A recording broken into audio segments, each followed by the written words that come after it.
সন্তানকে স্কুল লাইনে পড়াতে চাইলে চতুর্থ বা পঞ্চম শ্রেণীতে ভর্তি করবেন। তার আগে মাদ্রাসায় ৩-৪ বছর পড়ান। প্রাথমিক বাংলা ইংরেজি মাদ্রাসায় আছে, বরং কোনো কোনো স্কুল থেকেও ভালোভাবে আছে। সেই সাথে আপনার সন্তান মুসলিম হবে, দিন শিখবে, নামাজি হবে, দোয়া সোরা শুদ্ধ হবে, মা বাবার অনুগত হবে।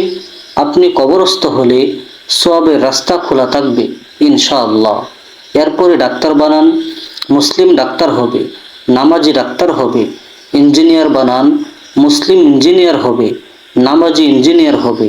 অফিসার বানান, মুসলিম অফিসার হবে, নামাজি অফিসার হবে। আমার একটা বন্ধু আছে যাকে আমি মনের সব কথা বলতে পারি। হয়তো সে বিশ্বের সবচেয়ে সুন্দর মানুষ নয়, তবু তার ভিতরে আছে অমূল্য কিছু গুণ।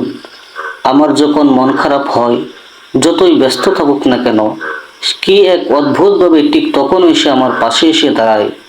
আমি তাকে কখনো বলিনি মন খারাপ, তবুও সে বুঝে যায় নিজের থেকেই পৃথিবীতে আজকাল বিশ্বাসযোগ্য মানুষ পাওয়া ভীষণ কঠিন। তবু আমি তাকে অন্ধবিশ্বাস করতে পারি, কারণ আমি তার চোখে আমার মঙ্গল দেখি। ভালোবাসি প্রিয় বন্ধু, খুব ভীষণ রকম ভালোবাসি। আমি সারাদিনের অফিসের কাজের ব্যস্ততায় সব কিছুই ভুলে যাই, কিন্তু আমার মাকে কখনো বলতে দেখিনি। আমাকে রোজ নিয়ম করে জিজ্ঞেস করতে, বাবা খেয়েছিস? আমি দিব্যি বলে যাই। ক্লান্ত শরীর নিয়ে যখন রুমে ফিরে যাই, এলোমেলো করে পোশাক ছুঁড়ে বিছানায় শুয়ে থাকি, তখন মা এসে বলেন, বাবা আগে ফ্রেশ হয়ে যায়, তারপর খেয়ে নামাজ পড়ে বিশ্রাম নিস। আমি যদি কোনোদিন রাতে না খাই, নিজ হাতে প্লেটে করে খাবার নিয়ে এসে অপেক্ষা করেন। যতক্ষণ না খাই ততক্ষণ পিছু ছাড়েন না।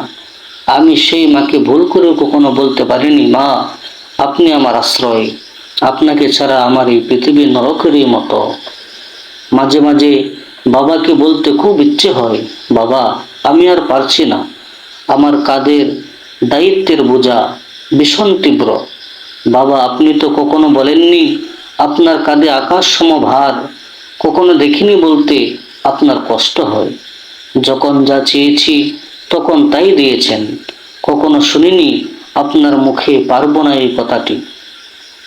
আচ্ছা বাবা, বাবারা কি এমনই হয়? নিজের কথা না ভেবে সন্তানের জন্য আশ্রয়ের মতো চুপচাপ পাশে থাকে। আজকের আমার এই অবস্থান আমাকে একটাই প্রশ্ন করে, এমন কষ্ট করেই তোমার বাবা তোমাকে বড় করে গড়ে তুলেছেন। আমি তার জন্য নির্ঘুম রাত কাটিয়েছি।